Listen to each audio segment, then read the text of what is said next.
SP classes शुभ पाठशाला में सभी विद्यार्थियों का स्वागत है।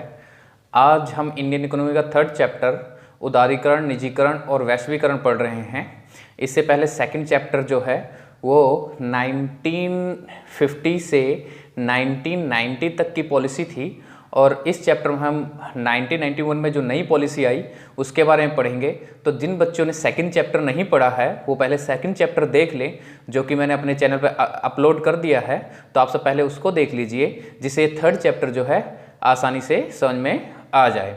मैं थोड़ा सा सेकंड चैप्टर के बारे में इस चैप्टर में थोड़ा बहुत बताऊंगा, क्योंकि सेकंड चैप्टर के बेस पर ही ये थर्ड चैप्टर बना हुआ है। ठीक है, तो अगर आपको सेकंड चैप्टर का नॉलेज नहीं है तो थर्ड चैप्टर समझने में थोड़ी सी दिक्कत होगी। ठीक है, तो पहले हम थोड़ी बहुत सेकंड चैप्टर के बारे में समझ लेंगे, उसके बाद हम चलेंगे थर्ड चैप्टर के बारे में। तो हमने सेकंड चैप्टर में पढ़ा था कि भाई 1950 से 1990 तक की पॉलिसी, जिसमें हमने देखा था कि भाई जो इंडस्ट्री सेक्टर है उसमें लाइसेंसिंग सिस्टम था। ठीक है, उसमें एक तरह से कोटा निश्चित कर रखा था, कोटा निर्धारित कर रखा था। और वहीं पे जब टैरिफ की बात आती है, मतलब प्रशुल्क की बात आती है, तो प्रशुल्क वगैरह बहुत ज़्यादा अधिक था, जिससे हम विदेशी आयात निर्यात बहुत कम किया करते थे। और उस टाइम जो है आयात निर्यात में भी जो है कोटा निश्चित कर रखा था कि इससे ज़्यादा आयात निर्यात नहीं कर सकते हैं। तो कुल मिलाकर कहने का मतलब यहाँ पर है कि हमने सेकंड चैप्टर में पढ़ा कि बेशक से हमने मिश्रित अर्थव्यवस्था अपनाई थी। ठीक है, मिश्रित अर्थव्यवस्था होने के बाद भी हुआ क्या कि गवर्नमेंट का एक तरह से प्राइवेट सेक्टर पे भी कंट्रोल था। ठीक है, तो गवर्नमेंट ने एक तरह से प्राइवेट सेक्टर पे भी कंट्रोल कर रखा था। तो इस कंट्रोल के कारण कई सारी ऐसी प्रॉब्लम्स जो हैं इकोनॉमी को फेस करनी पड़ी, जिसके कारण क्या हुआ कि 1991 में नई पॉलिसी लाई गई। अब देखिए, सबसे पहले दे रखा है आर्थिक सुधार की आवश्यकता क्यों पड़ी।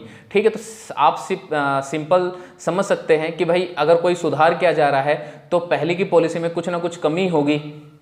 ठीक है, तो कुछ ना कुछ कमी होगी तभी हम उसमें कुछ ना कुछ सुधार कर रहे हैं। ठीक है, तो देखिए अब देखते हैं भाई आर्थिक सुधार की आवश्यकता क्यों पड़ी।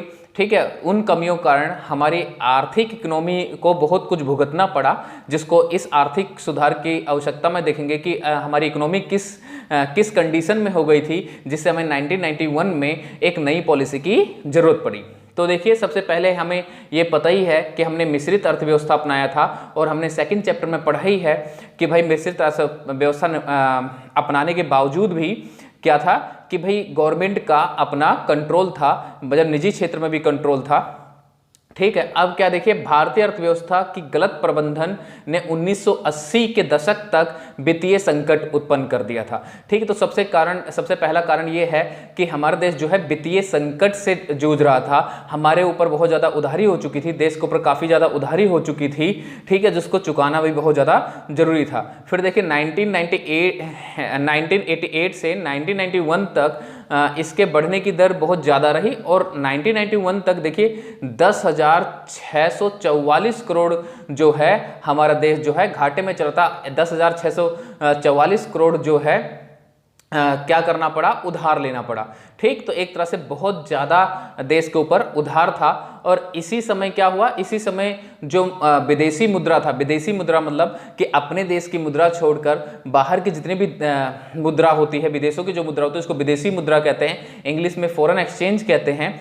ठीक है, तो वो भी एकदम से तेजी से घटने लगा, मतलब हमारे पास विदेशी मुद्रा भी नहीं बचा था। अगर 1991 की बात करें तो कहा जाता है कि सिर्फ 7 दिनों के लिए विदेशी मुद्रा बचा था, कि भाई 7 दिनों के लिए अगर हम आयात कर लेते हैं कुछ सामान तो विदेशी मुद्रा बिल्कुल समाप्त हो जाएगा। ठीक है, तो विदेशी मुद्रा भी है बिल्कुल कम हो चुका था। ठीक है, और फिर क्या हुआ, 1990 से 91 में भारत सरकार ने अंतर्राष्ट्रीय मुद्रा कोष से वित्तीय सुविधा के रूप में एक बहुत बड़ी राशि उधार ली थी। ठीक है, तो और भी उधार हो गया हमारे ऊपर। उसके बाद देखिए, अल्पकालीन विदेशी भुगतान के लिए 47 टन सोना जो है विश्व बैंक में रखा गया। तो जो हमारा बैलेंस ऑफ पेमेंट है, मतलब विश्व का जो भुगतान करना था, भुगतान अधिशेष जिसे कहा जाता है, उसको भुगतान करने के लिए 47 टन सोना जो है विश्व बैंक में एक तरह से गिरवी रखा गया। और जो हमारी मुद्रास्फीति है, मुद्रास्फीति मतलब होता है कीमतों का बढ़ना, ठीक है। तो मुद्रास्फीति मतलब कीमत भी 12% दर से बढ़ रही थी, तो बहुत तेजी से बढ़ रही थी, ठीक है। तो ये कई सारी ऐसी कंडीशन थी जिसके कारण हमें एक नई पॉलिसी की जरूरत थी जिससे इन सारी समस्याओं से निजात पाया जा सके, ठीक है। तो कह सकते हो कि भाई हमारे ऊपर उधार था, कीमतें बढ़ती जा रही थी, ठीक है, हमें और ज़्यादा उधार लेना पड़ रहा था, जो मुद्रा थी, विदेशी मुद्रा थी, वो बिल्कुल ख़त्म हो चुकी थी, ठीक है। लेकिन भाई विदेशी मुद्रा हमें चाहिए क्योंकि हमें जो नेसेसरी चीज़ें हैं, जो ज़रूरी वाली चीज़ें हैं, वो हमें विदेशों से लेना ही पड़ेगा, ठीक है। तो विदेशी मुद्रा भी बिल्कुल ख़त्म हो चुका था। तो बहुत से ऐसे कारण थे जिसके कारण जो है हमें नई पॉलिसी की जरूरत पड़ी। उसका देखिए जो बजट जो है वो भी घाटे में जा रहा था, मतलब जो गवर्नमेंट है, जो सरकार है, उसकी प्राप्तियां बहुत कम थी, ठीक है, उसकी प्राप्तियां बहुत कम थी और खर्चे बहुत ज़्यादा थे, व्यय बहुत ज़्यादा थे, जिसके कारण क्या हुआ कि बजट जो है घाटे में जा रहा था, बहुत ज़्यादा घाटे में जा रहा था। उसके बाद क्या हुआ कि भाई परिणाम निकला कि भारत के सामने राजकोषीय और व्यापार घाटे की समस्या उत्पन्न हो गई, ठीक है। तो ये सारी समस्याएं ऐसी थी जिसके कारण क्या हुआ, भारत को एक नई पॉलिसी की आवश्यकता थी, भारत को एक नई पॉलिसी लानी पड़ी, ठीक है। तो ये सारी समस्याओं के कारण भारत को नई पॉलिसी लानी पड़ी। अब देखिए चैप्टर में हमें जो पढ़ना है वो नई पॉलिसी में उदारीकरण, ठीक है, निजीकरण तथा वैश्वीकरण के बारे में पढ़ना है। और इस पार्ट में हम सिर्फ उदारीकरण के बारे में पढ़ेंगे और अगला पार्ट इसका बनाया जाएगा जिसमें हम निजीकरण और वैश्वीकरण को उसमें समाप्त कर देंगे, पूरा चैप्टर उस पार्ट में समाप्त करेंगे, क्योंकि उदारीकरण एक बहुत बड़ा मतलब लेंदी पार्ट है, तो एक ही उसमें हम पार्ट में इसमें देखेंगे। और जो सेकंड पार्ट आएगा इस चैप्टर का, उसमें हम निजीकरण और वैश्वीकरण दोनों ही ले लेंगे और उसमें ये चैप्टर समाप्त कर देंगे। तो देखिए सबसे पहले उदारीकरण की बात करते हैं। तो उदारीकरण का अर्थ है सरकार द्वारा लगाए गए प्रत्यक्ष या भौतिक नियंत्रण से उत्पादन की इकाइयों की मुक्ति। तो जिन बच्चों ने सेकंड चैप्टर नहीं पढ़ा है उन बच्चों को ये जरूरी है इस चैप्टर को समझने के लिए कि वो सेकंड चैप्टर जरूर पढ़ लें। हमने सेकंड चैप्टर में देखा था कि भाई निजीकरण होने के बाद में, मतलब मिश्रित अर्थव्यवस्था होने के बावजूद भी जो निजी उत्पादन चल रहा था या जो निजी फर्में थी उन पे कई तरीके से सरकार ने कंट्रोल कर रखा था, जिसमें लाइसेंस वगैरह थी, कोटा निश्चित था, ठीक है, टैक्सेस बहुत ज़्यादा थी, ठीक है। तो ये सारी चीज़ें क्या हैं जिसके कारण पूरा गवर्नमेंट जो है उस टाइम निजी कंपनियों पे एक तरह से कंट्रोल रखती थी। बाद में इन्हीं सब चीज़ों को छूट दे दी गई, इन्हीं सब चीज़ों में छूट दे दी गई, इसी को उदारीकरण कहा गया। मतलब जितनी सारी जो बाधाएं थी प्रोडक्शन के लिए, ठीक है, उसमें छूट दे दी गई, गवर्नमेंट ने उसमें छूट दे दी, उसी को क्या कहा गया, बाद में उदारीकरण कहा गया। अब उदारीकरण के अंतर्गत देखिए, उदारीकरण के अंतर्गत औद्योगिक सुधार, क्या क्या चीजें सुधार की गई। फिर औद्योगिक लाइसेंसिंग का उन्मूलन, हमने पढ़ा था कि भाई 1950 जो है में पॉलिसी ये बनाई गई थी 1956 में, ठीक है, पॉलिसी ये बनाई गई थी कि भाई लाइसेंस लेना जरूरी है, ये सारी चीज़ें हमें कि भाई छोटे छोटे उद्योग के लिए भी लाइसेंस लेना पड़ रहा था। बाद में 1991 में उदारीकरण के अंतर्गत जो लाइसेंस लेना पड़ रहा था उसको छूट दे दिया गया, सिर्फ 5-6 चीज़ों के लिए को छोड़कर बाकी सारी चीज़ों के लिए लाइसेंस की जरूरत नहीं थी। जैसे कि भाई जो चीज़ें देश के लिए खतरनाक है, जैसे विस्फोटक हो गया, रासायनिक पदार्थ हो गए, सिगरेट, एल्कोहल, इन सब चीज़ों को बनाने के लिए लाइसेंस की आवश्यकता थी, बाकी सारी चीज़ों में छूट दी गई। उसके बाद है सार्वजनिक क्षेत्र को कम करना, ठीक है। अब क्या हुआ, हमने इससे पहले पढ़ा था कि सेकंड चैप्टर में पढ़ा था कि भाई जो सार्वजनिक क्षेत्र, मतलब सरकार ने अपने हाथ में 17 उद्योग रख रखे थे जिसके अंदर सिर्फ सरकार ही प्रोडक्शन कर सकती थी, और 12 उद्योग ऐसे थे जिसमें सरकार और जो प्राइवेट सेक्टर है, मतलब निजी क्षेत्र है, वो भी आ सकता था। तो बाद में गवर्नमेंट ने क्या करा कि जो सार्वजनिक क्षेत्र है, मतलब जो 17 उद्योग उनके पास थे अपने, ये सारी चीजें उनको भी कम कर दिया। अब सिर्फ 5 ही उद्योग अपने पास रखे जिसके अंदर वो सिर्फ सरकार ही प्रोडक्शन कर सकती थी, बाकी सारी चीजों के लिए छूट दे दिया गया। जिससे क्या हो गया कि भाई अब क्या होगा कि भाई निजी कंपनियां भी आ सकेंगी और प्रोडक्शन इंक्रीज कर सकेंगी। तो सार्वजनिक क्षेत्र को कम करने का मतलब यहां पर ये है। उत्पादन क्षेत्र से आरक्षण को हटाना, इससे पहले जब पॉलिसी बनी थी तो उसमें क्या था कि भाई जो स्मॉल स्केल इंडस्ट्रीज है, मतलब जो छोटे तबके वाले जो उद्योग थे, उनमें उनको रिजर्वेशन दे रही थी सरकार, एक तरह से प्रोटेक्शन दे रही थी, जिससे वो जो बड़े बड़े कंपनियां हैं उससे उनके कंपटीशन से बच सके। तो बाद में क्या हुआ कि एक तरह से उनको आरक्षण दे रखा था। तो इस पॉलिसी में जो 1991 में नई पॉलिसी आई उसमें से आरक्षण को भी हटा दिया गया। अब ये हो गया कि भाई तुम अपने हिसाब से देखो, स्मॉल स्केल इंडस्ट्री को भाई अब तुम अपने हिसाब से देखो, अपने हिसाब से प्रोडक्शन कर सकते हो, अपने हिसाब से देखिए, ठीक है। तो एक तरह से आरक्षण जो है हटा दिया गया। फिर है पूंजीगत वस्तुओं के आयात की छूट। मैंने इससे पहले बताया कि क्या था कि भाई आयात और निर्यात इन सब का कोटा निश्चित था, एक निर्धारित एक तरह से कोटा दे रखा था कि इससे ज्यादा आयात निर्यात नहीं कर सकते हो। अब 1991 की पॉलिसी में क्या कहेगा, उदारीकरण के अंतर्गत क्या किया गया कि जो पूंजीगत वस्तुएं थी, मतलब मशीन वगैरह ये सारी चीजें, उनके आयात के लिए छूट दे दी गई कि आप आराम से अब आयात कर सकते हैं। अब इनसे होगा क्या भाई, प्रोडक्शन वगैरह बढ़ेगा, भाई हमें टेक्नोलॉजी तो चाहिए, मशीन वगैरह तो चाहिए। तो अब क्या होगा कि इससे एक अच्छा वो मिल जाएगा कि भाई बाहर की मशीनें परचेज कर सकेगा यहाँ का उद्योगपति और अपने प्रोडक्शन को बढ़ा सकेगा। तो इसलिए पूंजीगत वस्तुओं के आयात के लिए छूट दे दी गई कि आप आराम से आप आयात कर सकते हो। तो अब अब हमने पढ़ा कि भाई उद्योग क्षेत्र में क्या क्या छूट दी गई। अब देखते हैं वित्तीय संबंधी क्या सुधार किए गए। तो देखिए आरबीआई की भूमिका में बदलाव किया गया। तो सबसे पहले जो आरबीआई था वो नियामक के रूप में काम कर रहा था, मतलब सारी चीजों के लिए नियम कानून बना रहा था। लेकिन बाद में क्या हुआ, 1991 की पॉलिसी में सहायक के रूप में क्या नाम है ये कार्य करने लगा। अब पहले क्या करता था कि भाई कमर्शियल बैंकों पे एक तरह से आरबीआई ने बहुत सारे रिस्ट्रिक्शंस वगैरह लगा रखे थे, ठीक है। उनके ब्याज दर वगैरह जो है आरबीआई ही डिसाइड करता था।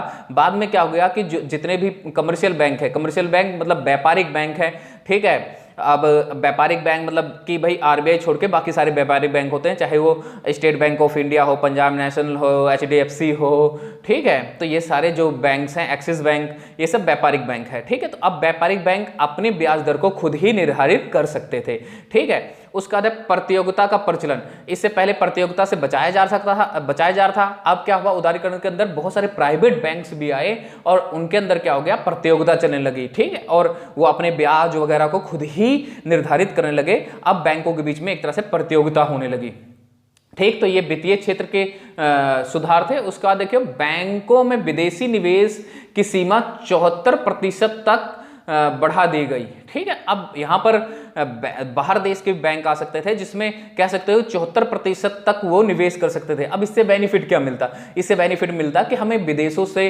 पैसे वगैरह मिलते, विदेशी मुद्रा मिलते, क्योंकि अगर यहाँ पर निवेश करेंगे, भारत में निवेश करेंगे तो हमें उनकी मुद्रा मिलेगी, ठीक है। तो इसलिए क्या कर दिया गया उस टाइम कि भाई 74% तक जो है विदेशी बैंक जो है यहाँ पर आकर निवेश कर सकते थे, ठीक है। तो ये कुछ वित्तीय सुधार थे।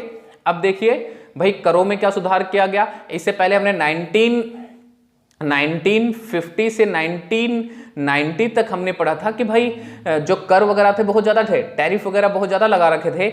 लेकिन अब क्या कर दिया गया कि भाई आय कर, निगम कर, धीरे धीरे ये सारी चीज़ें कम कर दी गई, ठीक है। जो कह सकते हो टैरिफ कर वगैरह है या परशुल्क कहते हैं, ठीक है। तो परशुल्क जो है, परशुल्क वगैरह जो है वो चीज़ें क्या कर दी गई, कम कर दी गई। जिससे क्या होगा भाई ये सारे कर जो हैं, आयकर मतलब प्रत्यक्ष कर और अप्रत्यक्ष कर, दोनों करों को क्या कर दिया गया, कम कर दिया गया। जिससे क्या हो कि जब ये बहुत ज्यादा कर थे, ठीक है, आयकर वगैरह, निगम कर मतलब प्रत्यक्ष और अप्रत्यक्ष कर जब बहुत अधिक थे, तो उससे होता क्या था कि लोग करों की चोरी बहुत ज्यादा करते थे, ठीक है। टैक्सेस की चोरी बहुत ज्यादा करते थे। जब इनको कम कर दिया गया तब क्या हुआ, धीरे धीरे कर जो है बैंक की जो आरबीआई की जो है प्राप्तियां, सरकार की जो है प्राप्तियां वो क्या होने लगी, बढ़ने लगी, ठीक है।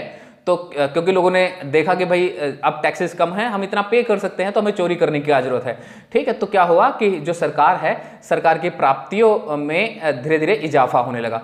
अब देखिए नया आया है जीएसटी से कर ढांचा सुधारा जा रहा है, ठीक है। सारे करों को एक साथ मिलाकर इस जीएसटी आने से जो है सरकार की प्राप्तियां और बढ़ी हैं, और अब इसके जीएसटी के द्वारा जो है पूरे टैक्सेस वगैरह को सुधारने की कोशिश की जा रही है। अब देखिए आगे क्या है, नेक्स्ट है विदेशी विनिमय में सुधार। तो उदारीकरण के अंतर्गत विदेशी विनिमय में क्या क्या सुधार किया गया, ठीक। विदेशी विनिमय मतलब होता है एक तरह से जो कह सकते हो हम फॉरेन एक्सचेंज जिसे कहते हैं, विदेशों की जो करेंसी होती है, अपने देश के मुद्रा छोड़ के, जो रुपए है उसको छोड़ के बाकी सारे देश की जो करेंसी होती है हम उसको विदेशी विनिमय कहते हैं। ठीक है, अब क्या हुआ, 1991 में अवमूल्यन करने की नीति अपनाई गई। अपने देश की जो करेंसी थी रुपए की, उसके अवमूल्यन किया गया। अवमूल्यन का मतलब क्या होता है? अवमूल्यन का मतलब होता है कि जो रुपए थे, पैसे थे, पैसों की जो वैल्यू थी वो कम कर दी गई। अब पैसों की वैल्यू कम करना कैसे होता है? जैसे मान लो कि भाई 70 रुपीज में है, 70 रुपीज में $1 आ रहा था। ठीक है, $1 आ रहा था 70 रुपीज में। अब जब पैसों की वैल्यू कम हो जाएगी तो क्या होगा कि भाई जो 70 रुपीज में आ रहा था, तो अब क्या होगा कि $1 के बदले 75 या 80, मतलब 70 से ज्यादा पैसे मिलने शुरू हो जाएंगे। ठीक, तो इससे कहने का मतलब यहां पर यह है कि भाई एक तरह से हमारे पैसों की वैल्यू कम हो गई, मतलब डॉलर महंगा हो गया और हमारा जो रुपया है वो सस्ता हो गया।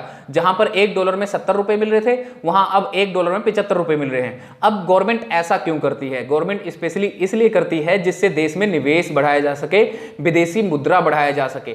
ठीक है, जब पैसा कम मिलना पैसा ज्यादा मिलता है डॉलर के बदले, तो लोग क्या करते हैं कि उस कंट्री में इन्वेस्ट करना पसंद करते हैं, और इन्वेस्ट करेंगे तो विदेशी मुद्रा मिलेगी।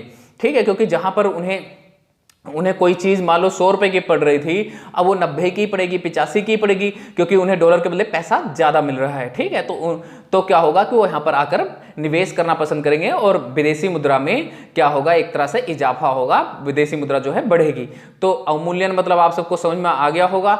उसके बाद है विनिमय मूल्य को बाजार शक्तियों पर छोड़ दिया गया। अब विनिमय मूल्य क्या है? विनिमय मूल्य मतलब होता है कि जो करेंसी है उसकी कीमत, ठीक है, उसको हम विनिमय मूल्य कहते हैं, तो उसको बाजार शक्तियों में छोड़ दिया गया। कि मतलब कि अगर डॉलर की ज्यादा क्या नाम है मांग होगी तो उसकी कीमत भी बढ़ेगी, कम मांग होगी तो उसकी कीमत घटेगी। जैसे कि एक वस्तु के साथ होता है कि भाई कीमत अगर बढ़ेगी तो कम मांग होती है वस्तु की, और अगर कीमत घटती है तो उस वस्तु की ज्यादा मांग होती है। ठीक है, तो उसी तरह से बाजार की शक्तियों पर छोड़ने का मतलब ये होता है कि अगर बाजार में डॉलर की ज्यादा मांग होगी तो उसकी कीमत बढ़ जाएगी, और अगर कम मांग होगी तो कीमत क्या हो जाएगी, घट जाएगी। तो इसको बाजार शक्तियों पर छोड़ दिया गया। इससे पहले बाजार शक्तियों पर नहीं था, जो आरबीआई है वो विदेशी मूल्य जो है निर्धारित किया करता था। लेकिन 1991 के पॉलिसी में, 1991 के पॉलिसी में क्या करा गया, इसको बाजार की शक्तियों पर छोड़ दिया गया।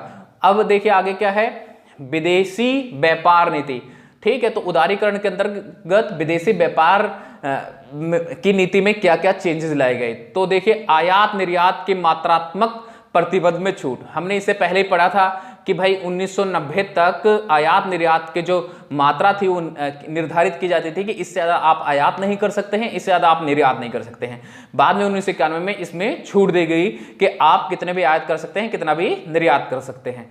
अब देखिए उसके बाद क्या है, पर शुल्क दरों में कमी।